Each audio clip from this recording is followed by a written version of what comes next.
자, 이제 도시개발사업의 시행자부터 가도록 하겠습니다. 시행자 파트에서는 거의 대부분 조합에서 한 문제가 구성이 되고요. 지금 한 14, 15년 사이에 딱 한 번 조합 외의 영역에서 한번 출제가 된 바가 있습니다. 그리고 이 시행자 관련해서는 뒤에서 논의하게 될 수용 방식에 있어서 중요한 쟁점이 되게 됩니다. 그래서 먼저 시행자의 경우에서부터 따지게 되면 수용 방식일 때 시행자, 소위 이제 공공 시행자와 제가 민간 시행자로 구분을 하게 되는데요. 이 공공 시행자의 행정청, 바로 국가 지자체가 있을 것이고요. 그리고 국가에 대응해서 공공기관, 정부 출연기관이 있습니다. 그리고 지자체 대응해서 지방공사라고 하는 것이 있어요. 그래서 이만큼이 공공 시행자 이렇게 얘기를 하게 될 것이고요. 그다음 민간 시행자라고 해서 도시개발구역 안에 토지 소유자라고 하는 것이 있습니다. 그래서 뒤에서 이제 경우 수를 따질 때 주로 뜨는 게 이제 지자체하고 지방공사가 이슈가 되는데요. 지자체 지방공사라고 하는 거 믿을 수 있다. 이에 비해서 토지 소유자는 믿을 수가 없다. 이렇게 뼈대 잡아 주시는 거 필요합니다. 그래서 이게 이제 수용 방식에 관련한 쟁점으로 볼 수가 있겠고요. 자, 그다음 이 주의하실 게 조합이라고 하는 것은 환지 방식일 때만 시행자가 될 수 있습니다. 그래서 이미 본 것처럼 환지 방식일 때는요, 조합이 주된 시행자, 다만 예외 지자체 등해서 국가 지자체 시행자가 될 수 있습니다. 그래서 거기 나와 있는 내용 자체는 큰 이슈는 안 되고요. 거기 이제 환지 방식일 때 토지 소유자 또는 조합 이런 표현을 쓰고 있는데, 토지 소유자는 이론상 경우의 수에 불구하고 주로 조합이 주된 환지 방식의 시행자, 그리고 이미 본 것처럼 환지 방식일 때 지자체 등도 다 시행자가 될 수가 있다. 이렇게 뼈대를 잡아보겠습니다. 그리고 한 페이지 넘기면 시행자 변경 사유에서 두 개의 숫자가 나와 있는데요. 요거는 이제 주된 이슈는 아니고요. 자, 첫 번째, 실시객 인가 떨어지고 나서요, 2년 내 공사에 착수하지 않는다, 사업에 착수하지 않는다 라고 하면 시행자를 변경할 수 있다. 그래서 전체 그림 보실까요? 자, 우리가 이제 건설계획, 자, 구체적인 건설계획을 실시계획이라고 불렀습니다. 그래서 실시계획 확정됐습니다. 인가 떨어졌습니다. 그러면 2년 내 공사에 착수해야 되는데 하지 않게 되면 이때는 시행자 변경 사유가 된다. 이렇게 봐야겠고요. 그래서 이제 우리 공법에서는 공사 착수, 사업 착수가 대부분이 2년 내가 일반적인 모습입니다. 그래서 2년 아닌 것 중에서 기억을 할 만한 것이 뭐가 있냐라고 했을 때 저게 있죠. 2년 아닌 것 중에서 쟁점이 될 수 있는 것은 딱 한 가지, 건축 신고 있고 나서 1년 내 공사에 착수하지 않게 되면 건축 신고 효력은 상실된다라고 하는 거. 이게 이제 건축법에서 1년짜리가 이슈고요. 나머지는 무조건 공사 착수, 사업 착수 2년 내 이렇게 해석하실 것 같아요. 그다음에 4번 항목 바로 가야 돼요. 중간적인 필요 없고요. 이 4번 항목이라고 하는 게 이렇게 되어 있어요. 토지 소유자 또는 조합이 1년 내 실시계획 인가를 신청하지 아니하는 경우에서 뭐 예외 있는데 일단 기본 1년만 보시면 돼. 그래서 여기서는 이제 무조건 틀리게 구성을 하게 될 텐데 이런 구조죠. 자, 우리 환지 방식일 때 토지 소유자 또는 조합이 시행자로 지정이 되게 됩니다. 자, 그랬을 때 얘들이요, 자, 시행자 지정되고 나서 실시계획 작성에서 인가 신청까지 1년 내 이루어져야 된다. 1년 내 인가 신청까지 이루어져야 된다. 1년 내 실시계획 인가 신청이 이루어지지 않게 되면 이때는 어떻다? 시행자를 변경할 수 있다. 이렇게 얘기를 하게 됩니다. 그래서 이렇게 해서 실시계획 인가 신청이라는 주제까지 봤어요. 그래서 굳이 전체 그림을 보면 시행자 지정되고 나서 실시계획 인가 신청까지 1년 내 이루어지지 않게 되면 시행자를 변경한다. 그 다음에 실시계획 인가 떨어지고 나서 2년 내 공사에 착수하지 않게 되면 시행자 변경 사유가 된다. 그 정도까지만 보시면 좋겠고요. 오른쪽 페이지에 딱 한 번 나왔었죠. 행정심판이라고 하는 거. 지금 우리 도시개발사업의 시행자, 국가, 지자체, 그다음에 공공기관, 정부 출연기관, 뭐 토지 소유자, 지방공사, 뭐 이런 애들이 쭉 있는데 행정청은요, 국가와 지자체 한정이 되는 거죠. 자, 행정심판이라는 거, 행정청이 처분이 돼서 좀 불만이 있을 때, 이때 문제가 되는 것이 행정심판이라고 하는 개념이 되겠습니다. 자, 그래서 이 행정심판이라고 하는 거, 직권상급 행정기관에 대해서 행정심판을 제기하게 될 텐데요. 자, 행정청이 아닌 시행자가 행한 처분에 대해서는 지정한 자에게 행정심판을 제기한다. 이렇게 정리합니다. 요거 이제 어디서 공부했냐면 26페이지 가서 보시게 되면 도시군객시설 사업에 있어서 그런 게 있죠. 바로 행정청이 아닌 시행자, 행정청이 아닌 시행자가 행한 처분에 대해서는 그 당시에는 지정한 자에게 행정심판을 제기한다. 여기서는요, 지정권자에게 행정심판을 제기한다 해서, 자, 우리가 행정심판 제기는 두 군데서 나와요. 국토계획법에서 26페이지에 지정한 자, 그다음에 도시개발법에서는 지정권자에게 행정심판을 제기한다. 이렇게 보셔야겠습니다. 그다음에 이제 비용 부담 관련해서는 뭐 큰 이슈는 되지 않고 그게 19회 때 나왔던 거 하나만 정리를 해볼까요? 바로 지중설로라고 하는 것. 일단 도시개발 사업에 드는 비용은 시행자가 비용을 부담하는 게 원칙입니다. 자, 그런데 설치 비용 관련해서 문제가 되는 것이 지중설로, 땅 밑에다 전선을 깔게 되는 것을 지중설로라고 부르게 됩니다. 그래서 이 지중설로의 경우는 원칙적으로 설치 요구한 사람하고 설치 의무자가 각 50대 50의 비율로 그 비용을 부담하게 되어 있습니다. 근데 예외라고 하는 게 문제가 되죠. 바로 환지 방식과 주로 관련이 되겠죠. 토지 소유자 조합, 이렇게 환지 방식에 있어서 토지 소유자 또는 조합이 만약에 지중설로 땅 밑으로 전선 깔아달라라고 요청하게 되면 설치 의무자가 그 다음 배제 3분의 1, 설치 요구자가 3분의 1의 비율로 부담한다 해서 원칙은 필요 없고요. 바로 지중설로 예외라고 해서 조합 같은 경우, 즉 설치 요구한 사람이 3분의 1, 그 다음에 설치 의무자가 3분의 2라고 해서 요거 하나만 기억을 하시면 좋겠습니다. 그래서 그 외에 27회 때 관련한 문제가 하나 구성이 됐었는데요. 자, 앞에서 한번 공부했던 내용들이에요. 다른 건 뭐 필요가 없고요. 꼭 기억하실 만한 주제 중에 하나가 뭐가 있냐면 그게 있어요. 자, 행정청끼리 어떤 다툼이 있다라고 했을 때 그 다툼을 중재하는 자가 누구냐 했을 때 행자부 장관 꼭 기억하셔야 됩니다. 그래서 요 주제가 한번 출제가 됐었어요. 이건 이제 국토계획법에서 한번 다뤄져 왔던 내용을 도시개발법에서 끌고 들어와요. 그래서 제가 예를 들 때 이런 얘기를 들었죠. 경기도지사 남경필 지사하고요. 자, 성남시장 이재명 시장이 맞짱 뜨게 된다. 그러면 누구한테 신고해야 된다. 행자부 장관에서. 이게 왜 문제가 되냐면은 그거예요.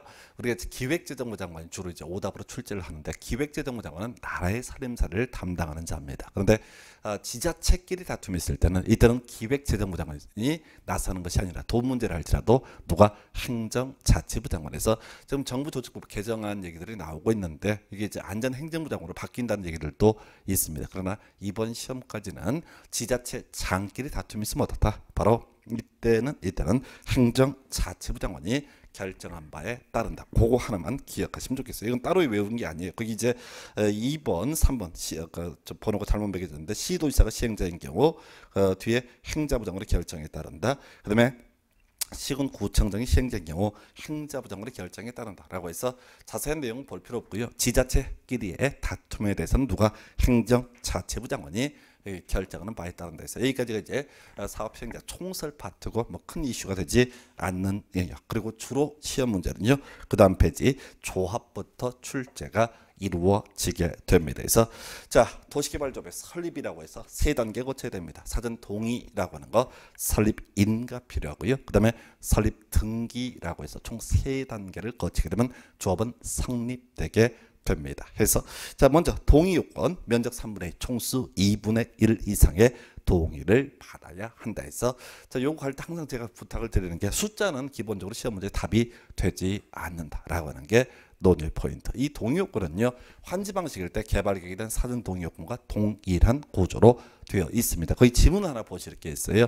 첫 번째 박스 1번 지문을 보시게 되면 조합을 설립하려면 중간에 면적 3분의 2, 뒤에 총수 2분의 1 이상의 동의를 얻어야 된다라고 되어 있어요. 그런데 이 지문이 틀리게 나왔어요. 왜 틀렸냐라고 했을 때 중간에 면적 3분의 2 이상 또는 총수 2분의 1에서 틀렸던 얘기죠. 자, 지금 면적 3분의 2 이상이고 총수 2분의 1 두 가족을 모두 충족을 하게 되면 어떻다? 이때 바로 조합을 설립을 할 수가 있다. 이런 구조가 되는 거예요. 그래서 면적 3분의 2 총수 2분의 1이라는 거 또는 이라는 게 틀렸다. 이거는 일반 수험생 입장에서는 또는 이고 여기까지 구분을 하실 수 없습니다. 그래서 아예 퉁쳐서 가셔야 돼. 우리가 이제 시험 문제 구성을 해감에 있어서요. 시험 문제 구성을 해감에 있어서 지금 숫자를 답으로 뽑는 경우 거의 나오지 않습니다. 그래서 옳은 것을 고르시면 숫자는 틀리게, 틀린 것을 고르시면 숫자는 옳게 내는 게 일반적인 출제 기술이에요. 그 당시 이 지문이 1번 지문에 깔아줬거든요. 그래서 많은 수험생들이 면적 3분의 2 총수 2분의 숫자 맞으니까 오른편 이렇게 해서 훅 갔던 그런 케이스입니다. 그래서 숫자는 기본적으로 답으로 구성하지 않는다. 숫자가 맞을수록 항상 의심하는 지혜가 필요하다. 그리고 잘 모르는 숫자가 시험 지문에 뜨게 되면 다 유보고 버리셔야 됩니다. 그래서 숫자를 답을 뽑고 싶으면 항상 이런 식의 기억, 자 3분의 2, 니은 2분의 1 이렇게 숫자 창은 이런 식의 문제를 구성하지 지문 중에 숫자가 나오면 거의 답이 되지 않는다. 요거 미리 알고 가셔야 됩니다. 그래서 자, 하여튼 동의요건 면적 3분의 총수 2분의 1. 자, 요런 게 있고요. 이 파트에서는 시험 문제 나오는 쟁점은요. 바로 동의자수 산정 방법이라고 하는 것이죠. 앞에서 개발 계획에 대한 사전 동의할 때도 동의자수 산정 방법이라는 게 논의 포인트였어요. 그래서 중복됩니다. 면적 산정할 때 국공유지 면적을 포함해서 산정하게 된다. 자, 그다음 두 번째 토지 소유자 수를 산정함에 있어서 구분 소유자다라고 하게 되면 이때는 각각을 토지 소유자로 산정한다. 그리고 동의를 받는 순서는요. 사유 토지된 동의를 먼저 받은 다음에 국공유지관리청에 동의를 얻도록 하고 있다. 이렇게 보게 될 것이고요. 그리고 나서 또 한 시대를 풍부했던 문제. 자, 중간에 동의했다가 동의를 철회하게 되면 그 사람은 역시 어떻다? 동의자 수에서 제외되게 된다. 요 정도로 기억을 해 주실 것 해서 자, 지금요. 면적 3분의 2, 총수 2분의 1이라는 이 동의 요건 숫자를 물어보는 것보다 주로 이렇게 면적 산정 방법 또는 동의자 수 산정 방법에서 주된 출제 이슈를 뽑고 있습니다. 자, 이렇게 해서 조합의 설립이라고 하는 것 첫 번째 단계 사전 동의에 대해서 살펴봤고요. 두 번째, 자 설립 인가 등에 대해서 검토합니다. 그래서 조합을 설립하려면 도시개발구역 안에 토지 소유자 7명 이상의 정권 작성해서 지정권자에게 인가를 받아야 한다라고 해서 오래전에 이제 그 문제가 하나 밑에 이제 문제가 있어서 문제가 되는데 자, 그 맥락을 보면 이 조합이라는 것은 지금 조건요 동의 얻어라. 두 번째 설립 인가를 받아라. 근데 설립 인가라고 하는 것을 누구한테 받냐면 지정권자에게 받도록 규정하고 있습니다. 분석을 해볼까요? 자, 지금요 도시개발구역 지정권자, 시도지사, 대도시장, 예외 국토교통부 장관 이런 구조로 돼 있단 말이죠. 자, 그랬을 때 이 도시개발구역 지정권자라고 하는 것 원칙 시도지사, 대도시장, 예외 국토부 장관 이렇게 봤는데 문제는 경기도지사가 도시개발구역 지정권자냐라고 물어봤을 때 자, 이건 모르는 거예요. 만약에 경기도지사가 도시개발구역을 지정을 했다. 그러면 그 동네에서는 그 경기도지사를 뭐라고 그런다? 지정권자라고 부르게 됩니다. 자, 국토부 장관이 지정권자냐라고 했을 때 모르는 거죠. 자, 지금 국토부 장관은 지정권자가 될 수가 있는 겁니다. 그래서 예를 들어서 지금 이제 경북에 있는 소규모 시군 단위에서 만약에 거기에 국토부 장관이 도시개발구역을 지정을 했다라고 한다면 그 동네에서는 국토부 장관을 뭐라 부른다? 지정권자라고 부르게 됩니다. 옆 동네에서는요 그냥 국토부 장관을 불러주는 거예요. 뭔 얘기인 거 아니? 지금 도시개발구역을 자 지정을 하게 되면 그 사람을 뭐라 부르고 지정권자라고 부르게 될 것이고 조합을 설립하려면 지정권자에게 인가를 받아라. 뭔 얘기하냐? 자, 다른 도시개발사업의 시행자와 다르게 조합이라고 하는 것은 먼저 도시개발구역 지정이 있어야만이 바로 시행자가 될 수가 있다. 이런 논리 구조예요. 그래서 그 밑에 문제가 되게 까다로웠어요. 문제를 한번 봐야 되는데요. 자, 도시개발구역 지정을 제한할 수 있는 자가 아닌 것에 대해서 그 다음 페이지 가면 지문이 쭉 나와 있어요. 뭐 조합이라든가 수자원공사, 관광공사 뭐 이런 것들, 지방공사 이런 것들 나와 있죠. 이 문제는 되게 까다로운 문제예요. 그래서 일단은 내 쟁점을 정리하면 조합이라고 하는 것은 도시개발구역 지정이 있어야만이 지정이 된 후에만이 성립이 될 수가 있습니다. 왜? 지정권자에게 인가를 받아야 하기 때문에. 그러면은 자 뭐야 이 조합이라고 하는 것은 구역 지정 전에 하는 것이 제한이거든요. 그래서 조합이라는 것은 구역 지정 전에는 태어나 있지 않기 때문에 지정 제한을 할 수가 없다. 이런 논리 구조이고요. 근데 시험 문제를 푸실 때 이런 문제 되게 까다로워요. 수자원공사, 관광공사 이런 게 나오게 되면 사람들이 멘붕에 빠집니다. 그래서 걔들 찍게 돼 있어요. 아니야. 무조건 시험 문제 쟁점 뭐라고요? 우리가 많이 보신 게 뭐예요? 그 중에서 지방공사하고 도시개발조합 두 개밖에 없단 말이에요. 그러면 시험 문제 답도 도시개발조합이거나 지방공사이거나 이렇게 찍으셔야 돼. 그래서 설명은 드렸는데 항상 시험 문제를 찍어 가실 때는 어떻게 가자. 연구하는 건 좋지 않습니다. 연구하면 안 되고요. 눈에 많이 익은 거, 자 정확한 법적인 쟁점은 모른다라고 할때라도 눈에 많이 익은 것을 찍으려고 노력하셔야 돼요. 그래서 좀 어려웠던 주제 봤고요. 그 다음에 이제 주로 출제가 되는 것은 설립인가의 변경이라고 하는 것이죠. 그래서 자 우리가 인가상을 변경하고자 합니다. 원칙은요 인가 받아야 돼요. 원칙은 시험에 내지 않습니다. 예외죠. 바로 경면상의 변경. 우리 법에서는 자 주된 사무소의 소지 변경을 예시하고 있고요. 시험 문제는 항상 주된 사무소의 소지 변경의 경우에 어떻게 하라? 신고해야 된다. 이렇게 법이 되어 있어요. 자, 옆에 지문 보시게 되면 자, 틀리게 구성했죠. 끝머리 보니까 변경 인가를 받아야 한다라고 해서 틀리게 뽑았어요. 자, 앞에서 제가 이런 말씀 드렸습니다. 시험 제목 중에 틀린 것을 고르시오라고 하게 되면 꼭 찾아볼 게 없다라는 표현 항상 주의하셔야 돼. 물론 좀 이따 공부하겠지만 없다 중에 옳은 표현이 나오는 경우도 있습니다. 그런데 없다는 기본적으로 틀렸다 이렇게 가셔야 될 것이고, 그 다음에 또 하나가 변경 인가를 받아야 된다는 다 틀린 표현이에요. 왜? 우리가 항상 원칙 있고 예외 있단 말이에요. 법정 구조를 보게 되면 이렇게 되어 있어요. 자, 지금 조합에 설립인가 있고 나서 주된 사무소의 소지 변경, 경면상을 변경하고자 한다. 그러면 신고라고 돼 있거든요. 그러면 출제위원들이 문제 구성할 때는 어떻게 내냐면은 이 예외를 원칙에 붙여서 틀리게 구성을 하게 됩니다. 그래서 이때는 어떻다? 바로 신고하면 된다라고 하는 것보다는 항상 틀리게 구성을 해요. 그래서 이게 도시개발법에서 세 군데, 정비법에서 세 군데가 나오거든요. 그래서 자 이런 구조에 변경 인가를 받아야 된다라고 하는 부분에 있어서 그 예외로서 신고해야 된다라고 하는 것도 나오고요. 또는 이것도 있어요. 변경 인가를 요하지 않는다. 이렇게 법조문이 되어 있는 경우도 있습니다. 좀 이따 실시계 갈 때만 나오게 될 텐데요. 근데 우리가 기억을 해야 될 것은 그 개별적인 6개를 분석해서 외우는 것이 아니라 시험 지문에 무조건 변경 인가를 받아야 된다라는 표현은 무조건 다 틀린 표현이야. 해서 단순화시키는 것이 필요하다. 구체적인 항목이 나오면 다 뭐라고요? 이때는 변경 인가를 받아야 한다. 그러면 다 틀린 표현. 이렇게 기억을 해 주실 것 해서 이렇게 해서 인가상 변경이라고 하는 게 하나의 포인트. 그 다음에 이제 마지막 주제 세 번째 단계 조합은요 동의 설립인가에 이어서 설립 등기라고 하는 과정을 통해서 성립되게 됩니다. 자 자연인의 경우에는요 엄마 뱃속에서 튀어나오게 되면 그 자체로 법인격을 취득을 하게 됩니다. 자 이에 대응해서 자 이 설립 등기라고 하는 거 자 법인이 되기 위한 요건이죠. 그래서 등기하게 되면 성립하게 될 것이고 그래서 법인이고요. 그리고 토지 소유자로 구성된 법인이다 보니까 소위 이제 사람들의 결집체에서 사단 법인으로 해석을 하게 되는 겁니다. 그래서 민법 중 사단 법인에 관한 규정을 준용한다까지 해서 옆에 지문 보니까 좀 오래전 지문인데 조합은 지정권자로부터 설립 또는 변경 인가를 받으면은 성립한다 해서 법인격을 취득한다 해서 틀린 표현 등기 있어야지 조합은 성립하게 됩니다. 자 그리고 그 밑에 문제 보시면 감동 먹어야 돼요. 아주 어려운 문제죠. 도시개발법령상 도시개발조합하고요.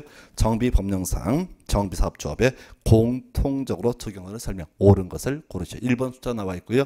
3번, 4번, 5번 숫자 나와 있습니다. 답은요. 2번 설립 등기로 성립하고 법인이다. 이렇게 구성한다는 거죠. 그래서 요거를 하나하나 해설을 하게 되면 끝이 없어요. 절대 외울 수도 없고요. 그래서 외울 게 뭐라고요? 숫자는 답이 된다, 되지 않는다, 되지 않는다. 이렇게 무식하게 정리하는 게 훨씬 더 합리적인 공부 방법. 1년에 숫자를 이렇게 괄호에 넣기 문제 제외하고 숫자를 답을 뽑는 케이스가 약 한 문제 정도밖에 불과합니다. 근데 숫자를 다 배제하게 되면 그 한 문제 틀렸다라고 볼 수가 있겠죠. 대신 어떻게 간다고요?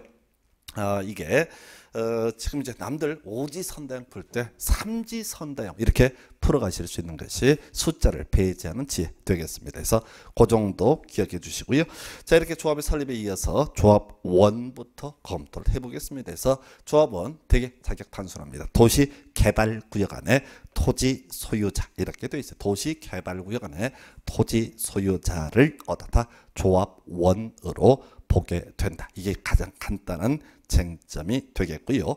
자, 이 조합원의 권리 의무라고 해서 자, 평등한 의결권이 있고요. 경비를 납부할 의무.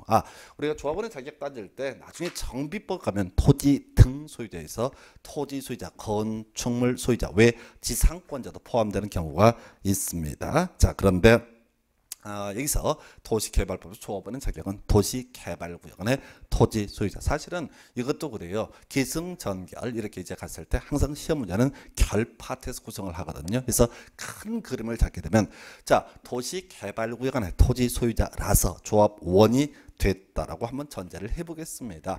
예, 이 사람은요 면적에 관계없이 평등한 의결권을 갖는다. 해서 이게 얼핏 보면 틀리 이상한 것 같아. 이게 어떻게 이제 해석을 해야 되냐면요, 저거랑 똑같은 관점으로 해석을 하시면 됩니다.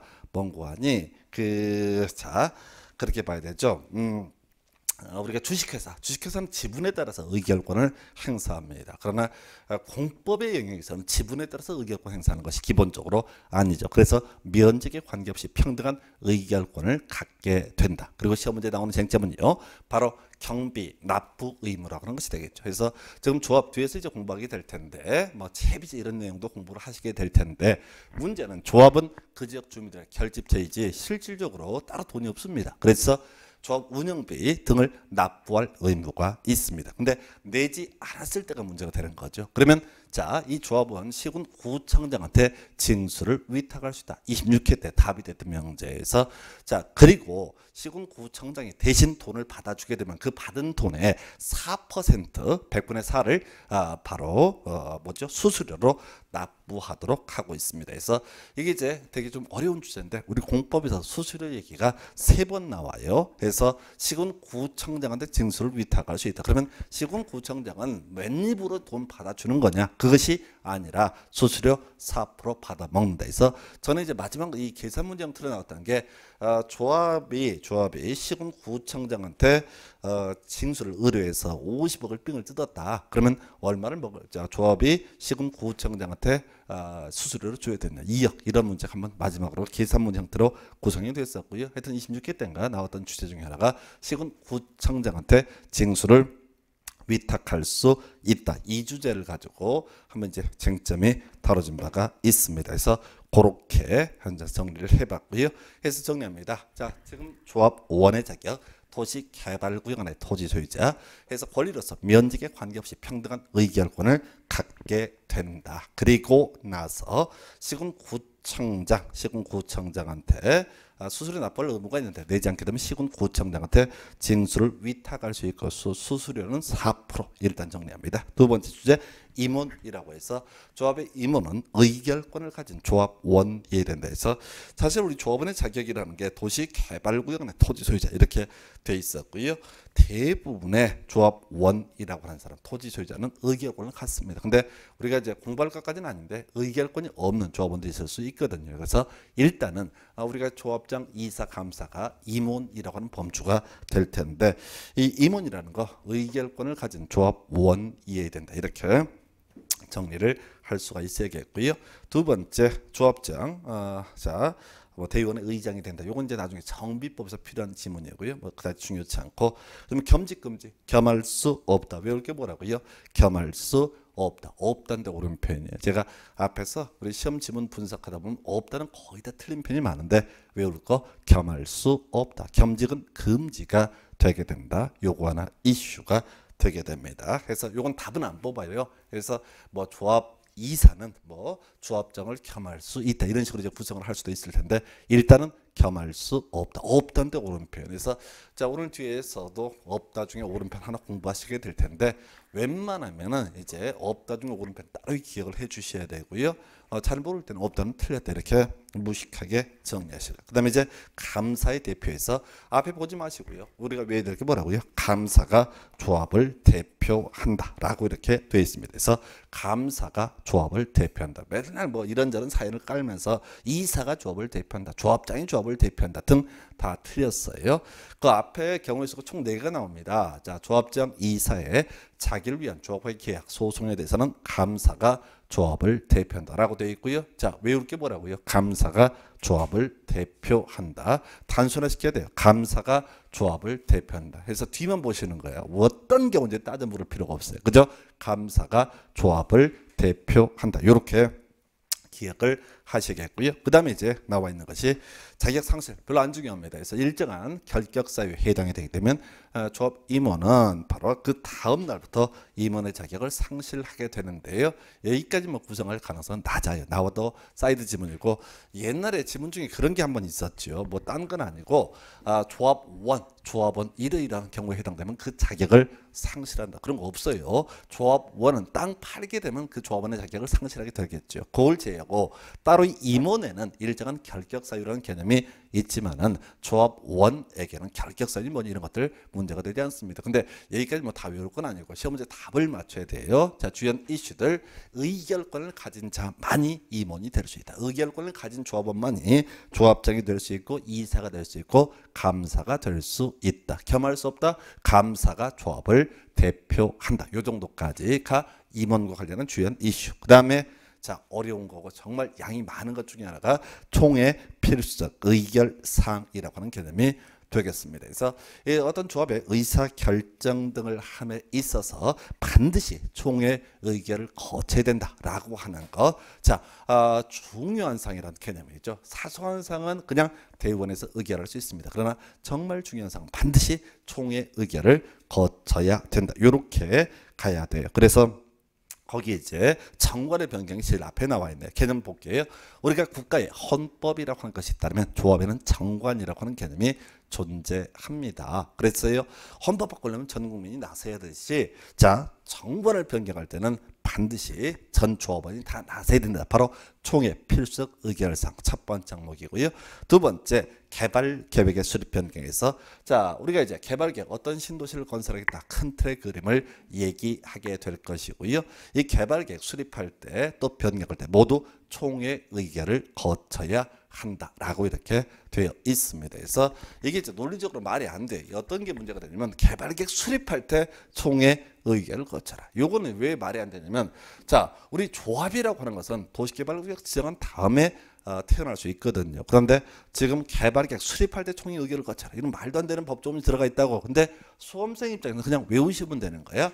개발계획 수립 변경도 반드시 총회 의결을 거쳐야 한다. 그리고 세 번째 주로 나오는 것이 임원의 선임이라고 하는 개념이죠. 자, 임원은요 조합장, 이사, 감사 등으로 구분을 하게 됩니다. 그래서 조합장이 됐든 이사가 됐든 감사가 됐든 반드시 이런 사람들을 선임하기 위해서는 총회 의결을 거쳐라. 마지막 환지 계획의 작성까지 정말 외울 게 많습니다. 그래서 22회, 23회, 24회 정도까지 도배했던 문제가 총회 필수 의결사항 해서 다시 정관의 변경, 개발계획 수립 변경, 환지계획 작성, 임원의 선임까지 이렇게 네 가지는 어떻게나 반드시 총회 의결을 거쳐야 한다. 이렇게 정리를 하게 됩니다. 그래서 총회 필수적 의결사항이라고 하는 거 여기 이제 요즘에 좀 출제가 좀 사실 더디 나오고는 있는데 반드시 암기하실 것 같아요. 그러면 다시 한번 주연 쟁점 정리해 볼게요.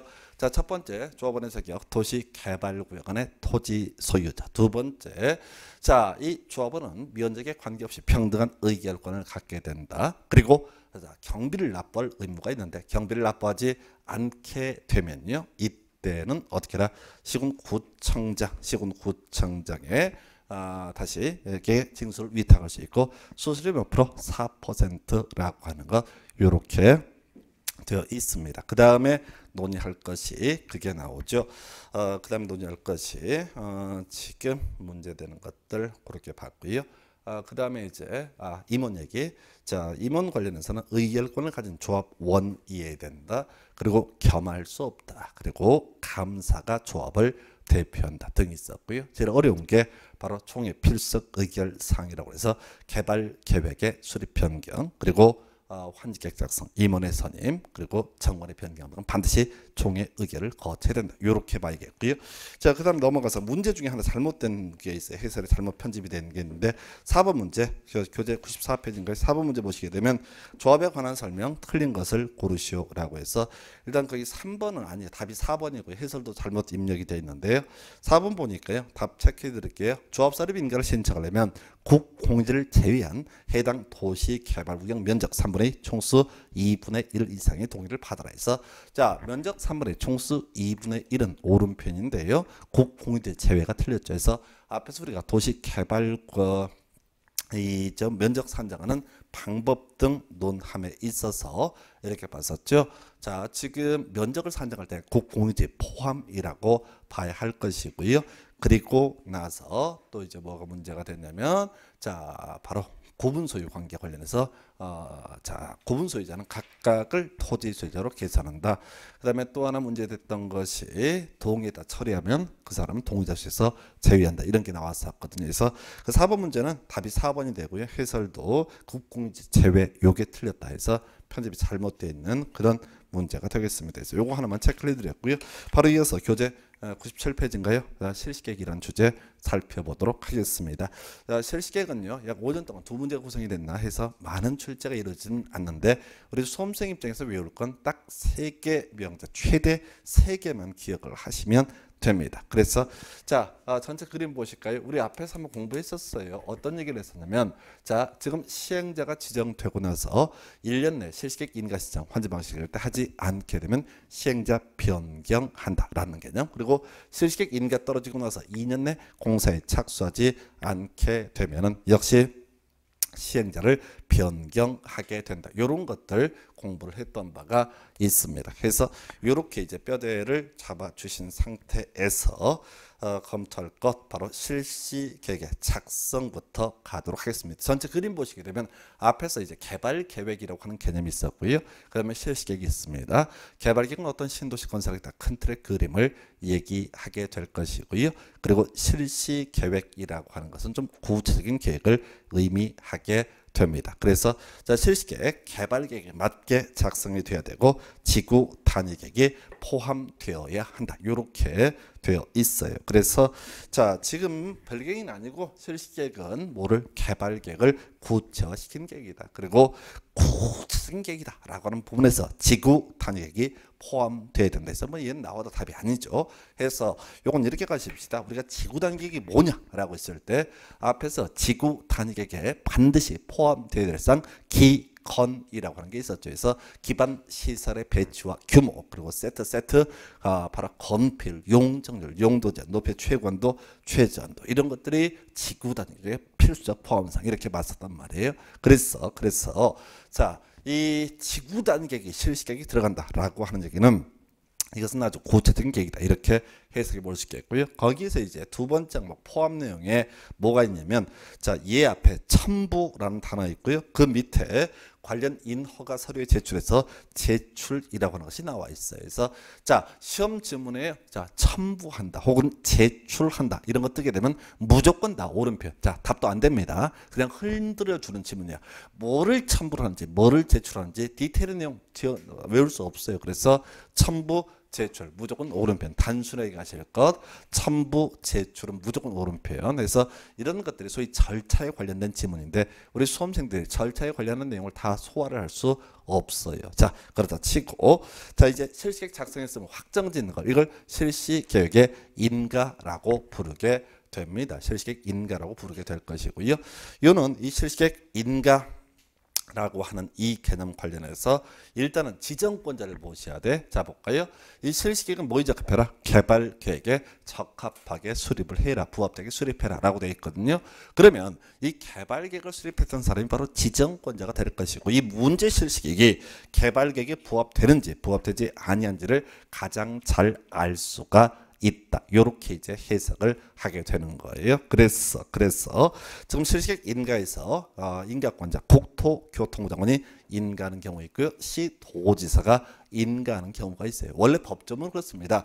국토교통부 장관이 지정권자가 실시계획 작성 인가함에 있어서 국토교통부 장관 지정권자의 경우에는 시도지사, 대도시시장의 의견을 들어야 되고 시도지사가 실시계획을 작성 인가하는 경우에 있어서는 시군구청장의 의견을 들어야 한다. 이게 원래 하나의 법조문이에요. 근데 우리 시험 지문은 그 다음 페이지 나와 있는 거 지정권자가 실시계획 작성 인가함에 있어서 시도지사가 지정권자이면 시군구청장의 의견을 미리 들어야 한다. 이 문제를 갖고 더럽게 많이 구성을 해요. 그래서 지금 국토부 장관은 시도지사 등의 의견을 듣고요. 바로 시도지사인 지정권자는 시군구청장의 의견을 들어야 한다. 요거 질문할 때 틀리게 내죠. 어떻게? 시도지사인 지정권자 국토교통부 장관과 협의된다. 이런 식으로 장난을 치게 되거든요. 그래서 단순화시켜야 돼요. 시도지사인 지정권자 시군구청장의 의견을 들어야 한다라고 하는 것이 하나의 포인트가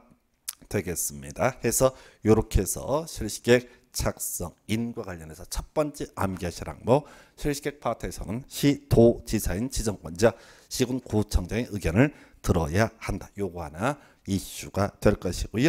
그 다음에 이제 두 번째 암기 항목 자 변경 인가죠. 자 실시계획 인가를 받았습니다. 이 내용을 변경을 하고자 합니다. 그러면 또 인가를 받아야 하는 것이죠. 자 그런데 예외 일정한 사항을 변경할 때는 이때는 인가를 요하지 않는다라고 되어 있어요. 그래서 원래 법조문 8개 나와 있어요. 외울 수 없어요. 그죠? 우리가 앞에서 공부했었죠. 주된 사무소의 소재지 변경. 이때는 신고하면 된다. 근데 시험에 나올 때는 틀린 것을 고르지 않을 때 변경 인가를 받아야 한다라고 했었고요. 그 다음에 지금 어디에서 자 도시개발법에서 실시계획의 변경이라고 하는 거 기본적으로 자 인가를 받아야 한다. 근데 시험에 항상 예외 뜨죠. 이런 항목을 변경할 때 이때 인가를 받아야 한다라는 식으로 해서 틀리게 구성을 하게 됩니다. 그래서 제가 아예 묶어서 가자고 그랬어요. 첫 번째 자 이런 얘기 했었죠. 없다라는 표현은 틀린 표현. 요거 하나 기억해 주십사. 두 번째가 되는 것이 그 얘기를 했습니다. 바로 인가를 받아야 된다. 만약에 그 앞에 구체적인 뭔가가 나오면 다 틀린 편에서 이렇게 기억을 해 주십사라고 말씀을 드렸었고요. 마지막 쟁점 실시계획 고시가 있으면요. 도시군관리계획 결정고시가 있는 것으로 본다. 해서 요즘은 거의 내지 않는 주제인데요. 자 원래 자 가볼까요? 도시군관리계획 결정은 누가 합니까? 시도지사, 대도시장, 예외 국토교통부 장관이 지정권자 바로 도시군관리계획 결정을 하게 되죠. 그런데 실시계획 인가하는 사람이 누굽니까? 바로 원칙은 시도지사, 대도시장, 예외 국토교통부 장관. 그래서 따로 이 실시계획 고시 있게 되면요. 관리계획 위반 결정할 필요가 없이 그냥 관리계획 결정고시가 있는 것으로 본다. 이렇게 가는 거예요. 그럼 외울 게 세 가지예요. 첫 번째가 시도지사인 지정권자가 실시계획을 작성 인가함에 있어서는 누구의 바로 시군구청장의 의견을 들어야 한다. 이건 항상 틀리긴 할 때 국토교통부장과 협의해야 된다. 이렇게 구성을 하고요. 두 번째 문제가 될 것이 그거죠. 이러한 내용을 변경함에 있어서는 어떻다? 이때는 인가를 요하지 않는다라고 하는 것 있겠고요. 세 번째, 자 이러이러한 실시계획 고시가 있으면 어떻다? 도시군관리계획 결정고시가 있는 것으로 본다 해서 주로 이제 변경인가 얘기하고요. 그 다음에 시도지사, 시군구청장의 의견을 들어라. 요 두 개를 가지고 거의 문제 구성을 하고 아주 오래전에 실시계획 고시가 있으면 도시군관리계획 결정고시가 있는 것으로 본다. 요렇게 확인했던 바가 있습니다. 이렇게 이제 보셨고요. 그 다음에 이제 수용 방식에 따른 도시 개발 사업 가볼까요? 그래서 지금 실시계획 파트는 많이 안 나와요. 자, 다시 처음부터 수용 방식은 여기서부터 시작을 해야 되죠. 자, 지금 도시 개발 사업을 시행을 하고자 합니다. 그랬을 때 시행 방식이라고 하는 거 앞에서 공부하셨어요. 바로 이 개발 계획에서 시행 방식을 결정하게 된다. 그런데 이것이 계획적이고 체계적인 도시개발 등 들어가면 무슨 방식? 수용 방식, 대지 지가 들어가면 무슨 방식? 환지 방식 이렇게 봤었고요. 그리고 앞에서 공부하실 때 만약에 수용 방식이게 되면은 이때는 뭐가 필요하다? 바로 세부 목록이라고 하는 것을 개발 계획에 입력을 해야 된다. 그리고 이 개발 계획에서 바로 입력 수용 방식이라고 하는 세부 목록을 입력을 해야 되는데 앞에서 공부하실 때 이 세부 목록이라고 하는 것은 도시개발구역 지정한 후에 포함시킬 수 있다. 이런 거 한번 지적했었고요. 그리고 또 하나가 이게 있었죠. 바로 이 세부 목록 고시가 있게 되면 사업 인정 및 고시가 있는 것으로 본다 해서 요 정도가 수용 방식 관련한 기본적인 틀이었었고요. 그리고 우리 수용 방식에서 시행자가 이슈가 됐죠. 공공시행자로서 국가 있었죠. 지자체 있었습니다. 그다음에 공공기관, 정부 출연기관 있었고요. 지방공사까지 있었죠. 그리고 민간시행자로서 토지 소유자. 그래서 지금 수용 방식 얘기를 할 때는 자 주인공이 이슈, 주어가 핵심이 돼요. 그래서 자 일단 제일 쉬운 거 바로 조합이라고 하는 것은 수용 방식일 때 시행자가 될 수가 없다. 요거 하나 꼭 기억을 하셔야 되고요. 조합은 환지 방식일 때만 시행자가 되게 된다. 이렇게 봐야겠습니다. 그렇게 봐야겠고요.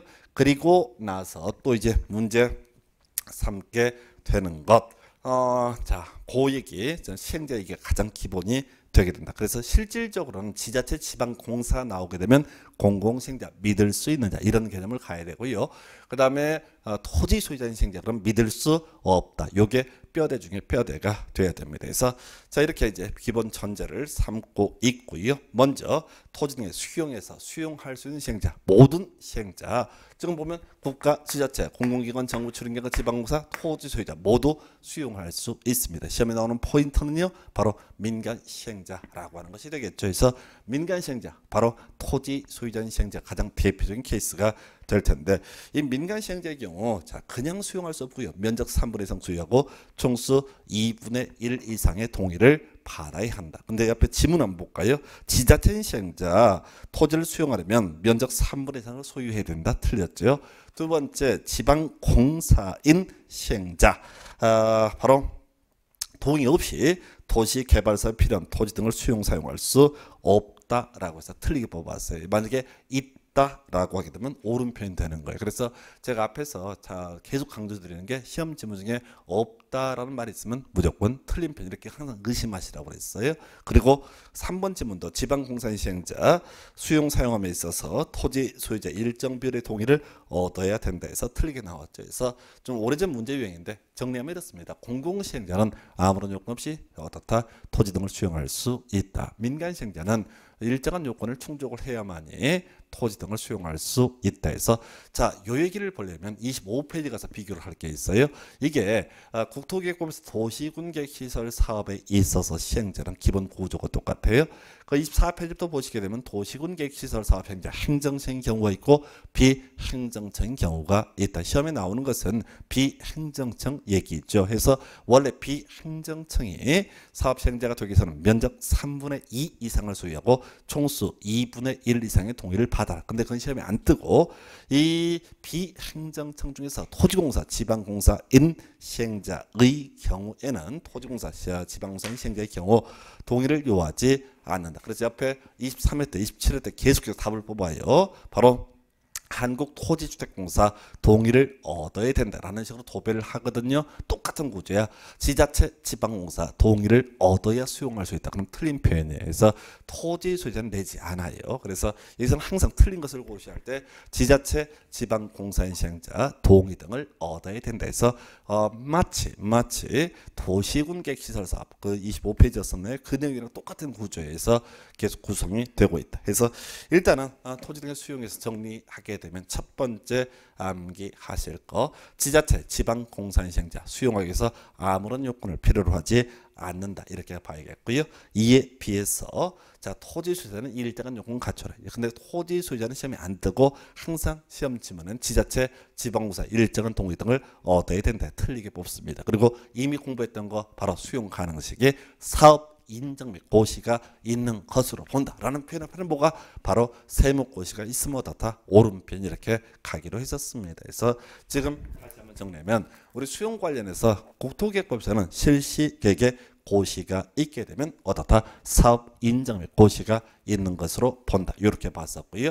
자 그다음에 도시개발법에서는 세무고시가 있으면 어떻다 사업 인정 및 고시가 있는 것으로 본다. 상당히 이제 이 파트가 어려운 내용 중에 하나가 되겠습니다. 다시 한번 이것만 정리해 볼게요. 수용 방식이라고 하게 되면 개발계획에다가 세부 목록을 입력을 해야 된다. 이 세부 목록이라고 하는 거 개발계획 수립한 다음에 차근차근 포함시킬 수 있다. 그리고 이렇게 세목이 고시가 되게 되면 이때 바로 사업 인정 및 고시가 있는 것으로 본다. 27회 때 이 문제가 출제가 됐어요. 사업 인정 및 고시가 있는 것으로 본다라는 표현 앞에 개발 계획에 세목 고시가 있게 되면 사업 인정 및 고시가 있는 것으로 본다 해서 이렇게 확인해 봤고요. 그 다음에 이제 한 시대를 풍미하는 문제 재원 확보 대책에서 요즘에 이제 한참 이슈가 되고 있는데 다만 주의하실 게 요즘에 출제 경향 중에 하나가 디테일하게 구성을 하지 않습니다. 수용 방식에 따른 도시개발사업 옳은 것은 틀린 것은 이렇게 구성을 하기 때문에 각 토픽 주제별로 지분 2개, 3개 정도만 기억을 하시면 돼요. 그래서 먼저 자 도시개발 채권이라고 하는 개념이 나와 있습니다. 그래서 자, 이 도시개발 채권 일단 기본 구조 자체가 지방채라고 하는 개념부터 기억을 하셔야 됩니다. 그래서 바로 지방채가 뭐야? 지자체가 돈을 꾸게 되고 지자체가 빚을 지게 되는 것을 지방채라고 부르게 됩니다. 그래서 일단 발행자 시도지사 또는 지자체장 도시개발사업 또는 도시군객시설사업에 필요한 자금 조달에 의해서 도시개발 채권 발행할 수 있다. 이런 명제가 나와 있어요. 그래서 일단은 그 제일 매입 의무자까지 가서 볼까요? 토지 형질 변경 허가를 받은 자 이렇게 원칙적으로 도시개발 채권을 매입해라 라고 되어 있습니다. 그래서 이 논리 구조를 잘 잡으셔야 돼. 지금요 지자체장 시도지사가요 도시개발 사업 하려면 수용 방식을 돈 많이 들어가거든요. 그래서 그 재원을 확보해서 돈을 꿀 수 있다. 또는 도로학교 공원을 만드는 사업 도시군객 시설 사업을 위해서 재원이 필요하면 돈을 꿀 수가 있다. 누구한테 돈 꾼다고요? 토지 형질 변경 허가를 받은 자. 좋은 일이 생긴 분입니다. 우리 국토개발법에서 개발 행위라는 게 건축물의 건축, 공작물의 설치, 토지 형질 변경, 토석 채취, 토지 분할, 물건을 쌓는 행위 등 있었거든요. 그 중에서 토지 형질 변경 허가를 받는 사람, 아우 축하합니다. 돈 좀 꺼주세요라고 하는 것이 바로 도시개발 채권의 매입 의무다라고 할 것이고요. 자, 이 파트에서 시험 문제 답이 되는 주제, 가장 중요한 이슈는요.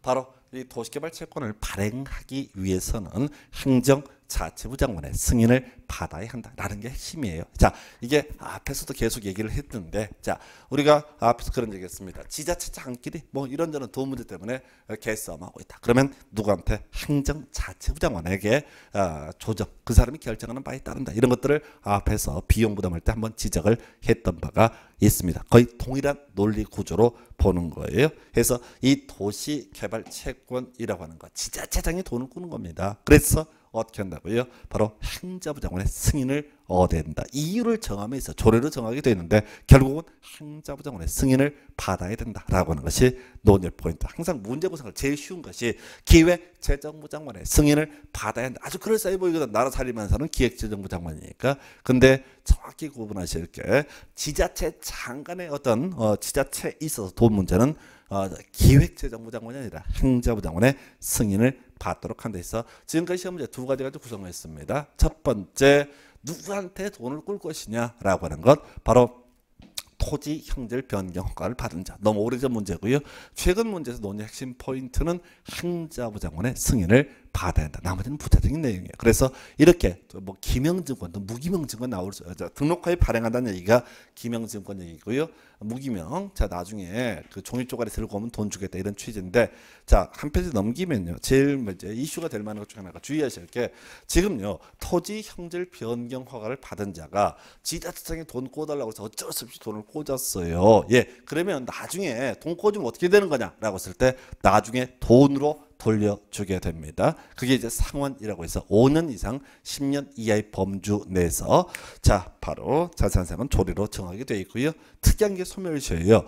우리가 공법상 채권의 소멸시효 5년입니다. 5년이라고 하는 얘기는 원금 5년, 이자 5년이라는 의미를 내포하고 있어요. 그런데 얘만 특이하게 이 도시개발채권의 소멸시효 원금 5년, 이자 2년 이렇게 되어 있습니다. 얘만 좀 특이한 구조로 되어 있어요. 그래서 이렇게 해서 바로 도시개발채권의 소멸시효라고 하는 개념 확인을 드렸습니다. 그래서 이렇게 해서 자 확인을 해봤고요.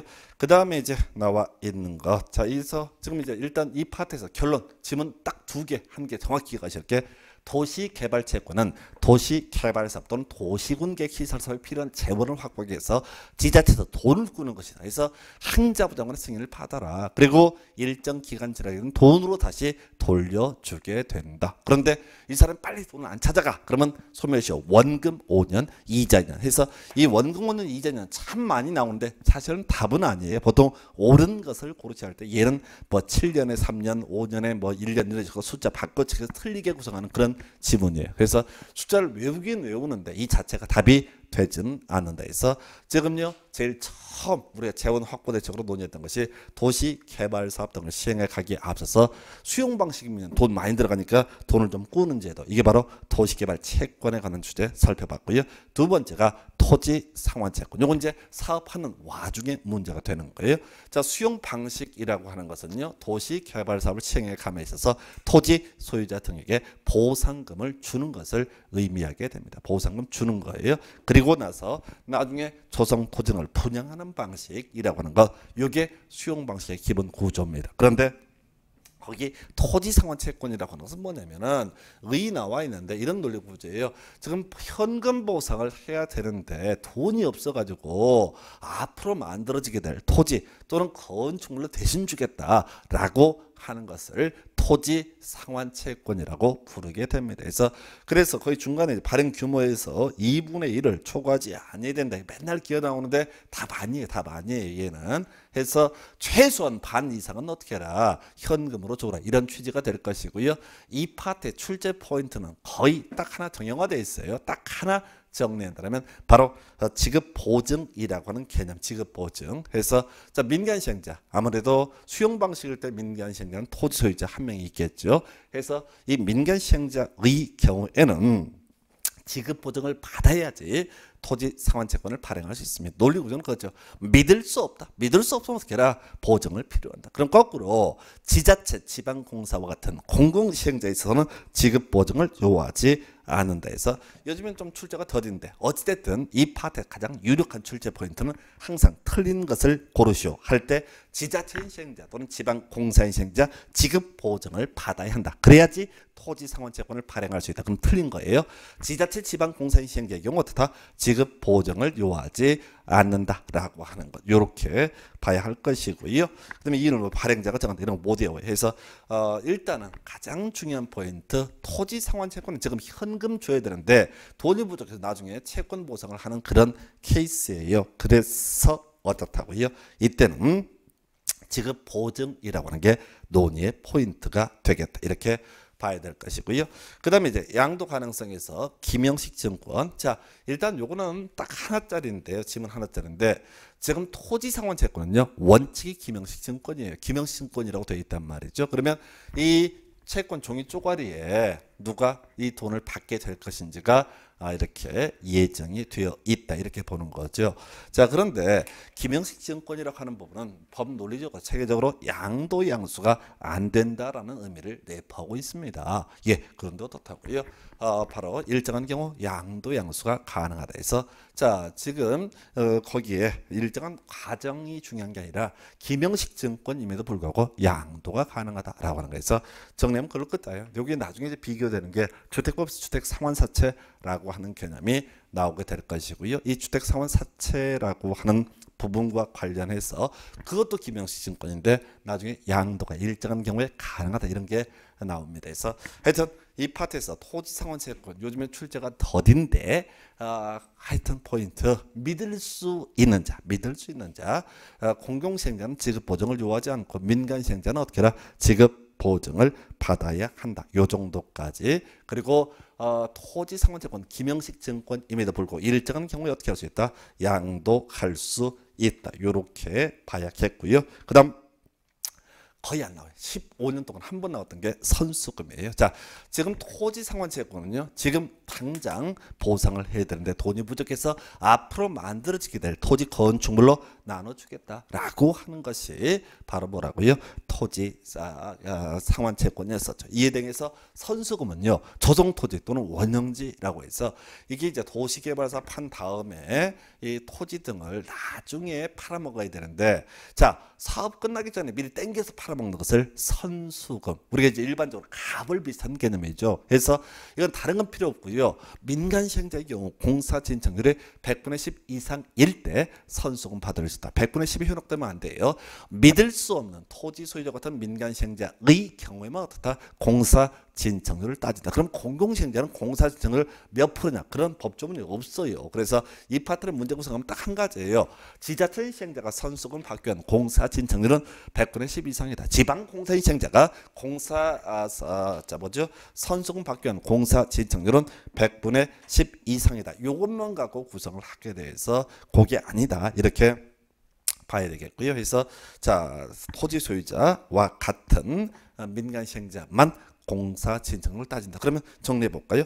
지금 재원 확보 대책의 첫 번째 포인트, 도시개발채권 지자체장, 바로 시도지사가 도시개발채권 발행을 할 수가 있었고요. 자, 여기서 논의의 쟁점이라고 했던 거, 행정자치부장관의 승인을 받아야 한다. 요거 하나. 그리고 토지형절 변경 허가를 받은 자에게 돈을 꾸는 것이다. 이게 도시개발채권의 전부. 자, 그 다음에 토지상환채권 2분의 1 초과해서는 안 된다. 이런 것들이 시험 지문에 뜨는데 2분의 1, 3분의 1 숫자 옳게 나오든 틀리게 나오든 답을 뽑는 지문이 아니고요.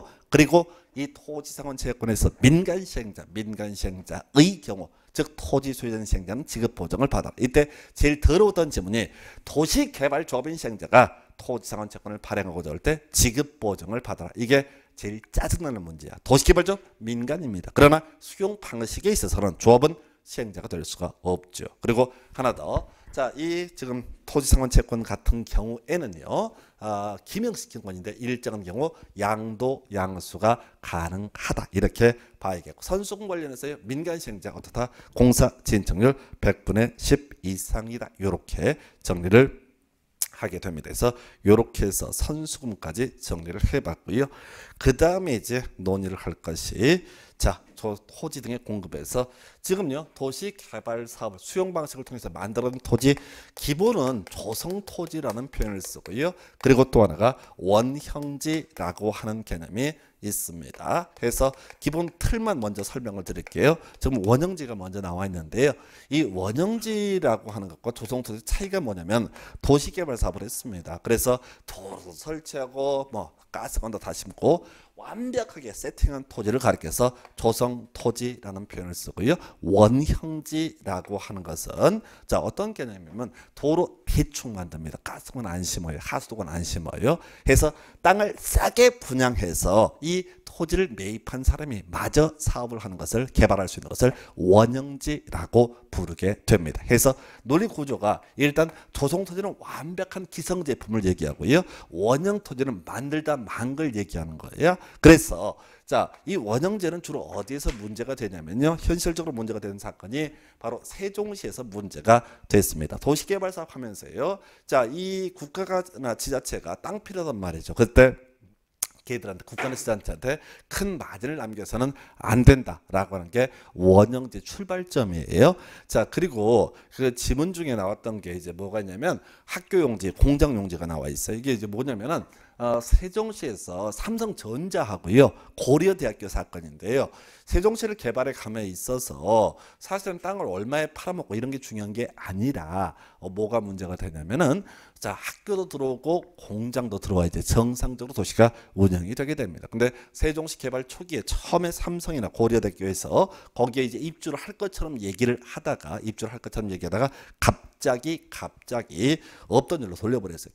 경기가 안 좋아지니까 토지를 분양받지 않겠다. 그런데 어떻게든 팔아야 돼서 그래서 우리 법에서 원형지라고 하는 개념을 만들어서 논리구조가 이런 식이야. 평당 100만 원의 수용을 합니다. 그래서 조성토지는 한 600, 700을 받아먹는 게 조성토지 기본 구조이고 원형지는 한 250 정도의 분양을 했던 것이 바로 원형지의 개념이에요. 그래서 원형지라고 하는 것은 이거저거 다 떠나서 겁나 싸게 분양을 하는 것이다 라는 뉘앙스가 필요해요. 그래서 지금 이제 관련한 쟁점 보면 원형지 개발제 국가 지자체 나와 있고 학교용지, 공장용지를 개발하고자 하는 점도 나옵니다. 그래서 일반적으로 원형지 개발자는 주로 뭐가 되냐면 바로 학교, 국가와 지자체가 핵심이 되는 거예요. 그런데 세종시 사건 때문에 바로 학교 부지를 매입하는 학교 법인이라든가 혹은 공장 부지를 매입하는 뭐 삼성 같은 회사들도 포함이 됩니다. 그래서 이 개발자의 선정이라고 그래서 이건 뭐 어렵지 않죠. 그래서 국가 지자체 같은 경우 기본적으로 수의 계약의 방법을 합니다. 그래서 원칙은 수의 계약이고요. 문제는 학교용지하고요. 그다음에 공장 부지 될 텐데 이건 몰라도 사실 되는 사안인데 이런 논리죠. 사실은 원형지라고 하는 것은 지금 수의계약으로 가야 됩니다. 자, 특수한 사람에게 분양을 하는 거니까. 근데 삼성하고 고대한테 만약에 그냥 수의계약해서 싸게 넘겨준다. 특혜 10이 나오거든요. 그래서 어떻게 한다? 경쟁 입찰 2번 붙인 다음에 2번 다 유찰되게 되면 그때는 수의계약의 방법에 의해할 수 있다. 이건 잊어버리시고요. 그래서 지금 구조를 보셔야 돼. 원형제는 주로 누가 매수하는 거다. 국가지자체. 근데 민간도 경우에 따라서 어떻게 할 수 있다? 매수할 수 있다. 이게 뼈대가 되셔야 돼. 그래서 중간 얘기 다 필요 없고요. 자, 다음 페이지 가면 공영제, 공급 면적. 자, 3분의 1 이내 나와 있죠. 아까 저기 뭐가 있었죠? 자, 토지상환 채권 2분의 1을 초과할 수 없다. 원형지 저 3분의 1 초과할 수 없고 3분의 1까지만 공급할 수 있다. 이런 것들을 시험에 많이 나와요. 근데 답은 아니고요. 자, 그러면 원형지 파트에서 답이 뭐냐 그랬을 때 공급 가격이라고 하는 거. 자, 앞에서 조성 토지에 대응해서 원형제는 겁나 싸게 분양을 하는 것이다 라고 미리 전제를 했습니다. 겁나 싸게가 뭐냐라고 했을 때 감정가 플러스 공사비, 감정가 플러스 공사비. 자세히 보지 마시고요.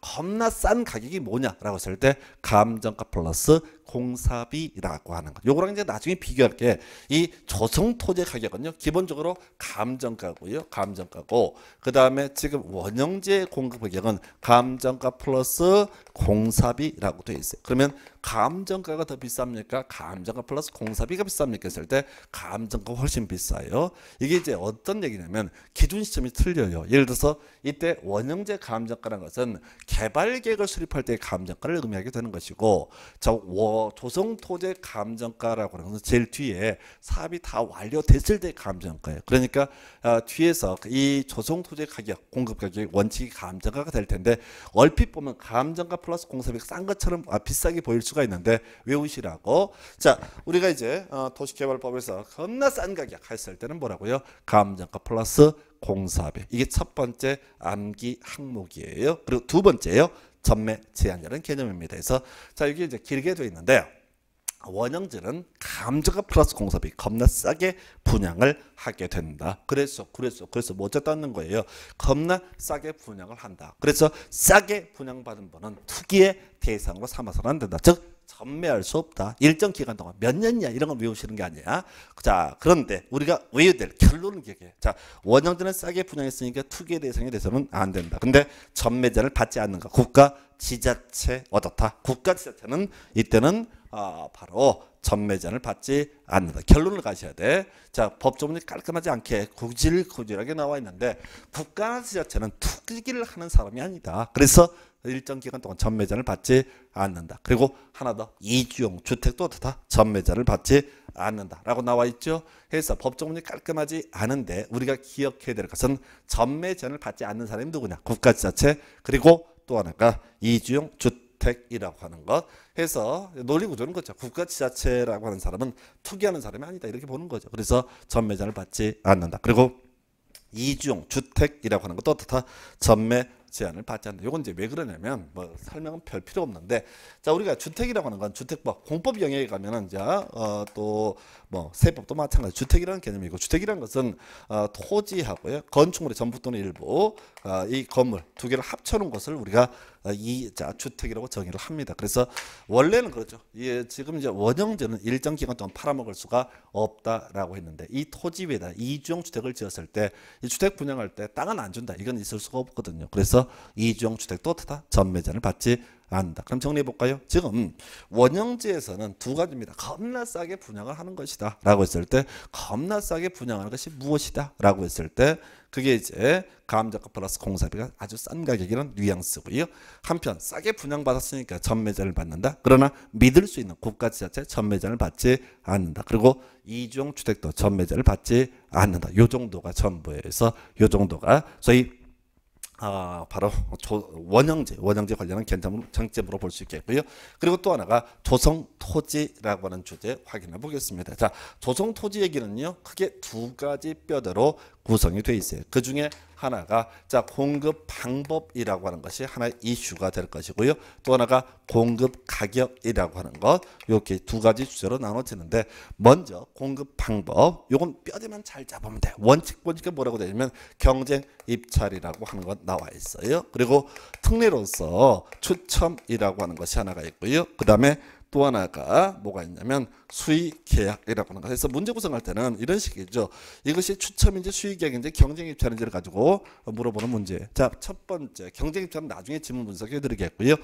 추첨 보니까 330제곱미터 이하의 단독주택용지하고요, 주택법에 따른 공공택지라고 이렇게 법이 되어 있습니다. 그래서 나머지는 구질구질한 내용이고 해서 지금 이걸 정확히 외우셔야 돼. 자, 단순화시키면 주택용지에 대해서는 어떻게 할 수 있다? 바로 추첨의 방법에 따라 분양할 수 있다. 이건 뭔 얘기냐면, 우리가 경쟁 입찰을 붙인다는 얘기는 사람들이 어떻게 그걸 매입하고자 하는 사람이 금액 높게 쓴 사람들 분양한다는 얘기거든요. 근데 추첨이라는 얘기는 큰 마진을 남기지 않겠다.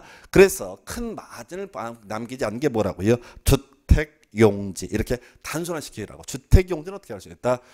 바로 큰 마진을 남기지 않겠다. 그래서 이 주택용지 유형으로서 330제곱미터 이하의 단독주택 용지 나와 있죠. 해서 단독주택 용지는 얼마? 100평까지는 큰 마진을 남기지 않겠다. 그 다음에 공공택지라는 게 나와 있는데, 이게 이제 주택법 가서 따로 공부할 텐데, 그게 공동주택 용지예요, 의미상. 해서 단순화시켜서 주택 용지는 어떻게 한다? 추첨의 방식으로 분양한다. 좀 더 구체적으로 하나는 330 이하의 단독주택 용지이고, 이에 대응해서 공동주택 용지로서 설명하고 있는 게 공공택지라고 하는 것. 다 끝나셨어요. 그리고 오른쪽 페이지에 수의 계약 나와 있는데 외우지 않습니다. 자, 그럼 이제 시험 지문에 지금요 볼까요? 구조, 법조문 구조를 보게 되면 경쟁 입찰 원칙이라고 되어 있어요. 그러면 이런 경우는 경쟁 입찰에 의한다. 그럼 다 틀린 거예요. 왜? 우리 법에는 추첨의 경우 330제곱미터 이하의 단독주택 용지 요 얘기 하나고요. 그 다음에 또 하나가 330 이하의 단독주택 용지 하나고, 그 다음에 공공택지 요것만 이제 구성이 되어 있단 말이에요. 그 뭐 한두 개 더 있는데 시험에는 이것만 갖고 주구장창되고 있어요.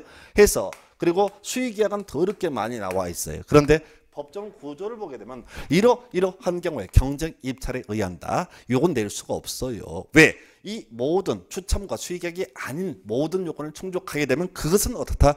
바로 경쟁 입찰에 의한다라고 하는 거거든요. 그래서 제가 원칙과 예외가 있으면 원칙은 내는 순간 다 틀리다고 그랬죠. 오른쪽 페이지에 제일 하단부의 지문 경쟁 입 4번 지문인가요?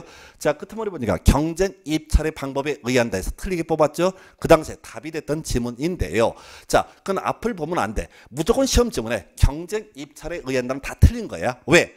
우리 출제위원들은 예외 항목만 갖고 출제하거든요. 수의계약이 됐든 추첨이 됐든 요 항목을 아무거나 하나 끌고 들어와서 이런 경우에 경쟁 입찰의 방법에 의한 데서 틀리게 구성을 하는 그런 구조입니다. 그래서 어떻다고요? 단순화시켜야 돼. 경쟁 입찰의 방법에 의한 데는 무조건 틀린 거야. 그리고 이제 수의계약이냐 추첨이냐 이게 문제가 되는 건데, 문제는요 간단한 걸 외우셔야 돼. 우리가 추첨 330의 단독주택용지하고 또 하나가 공공택지라고 하는 거 두 개만 암기를 해달라고 그랬어요. 그러면 나머지는 다 뭐다? 다 수의 계약에 의한다. 이렇게 가는 거예요. 그래서 옆에 지문들을 보시게 되면 예를 들어서 103페이지 자 제일 위에 박스 1번 지문 단독 주택용지로서 330 이하 뒤에 추첨의 방법으로 분양할 수 있다. 옳으면 되겠습니다. 두 번째 주택법령상 공공택지 추첨의 방법으로 분양할 수 없다. 없다니까 틀린 거예요. 그래서 두 가지만 기억하십니다. 330제곱미터 이하의 단독 주택용지하고 그 다음에 공공택지는 어떻게 할 수 있다? 추첨의 방식으로 분양할 수 있다. 그러면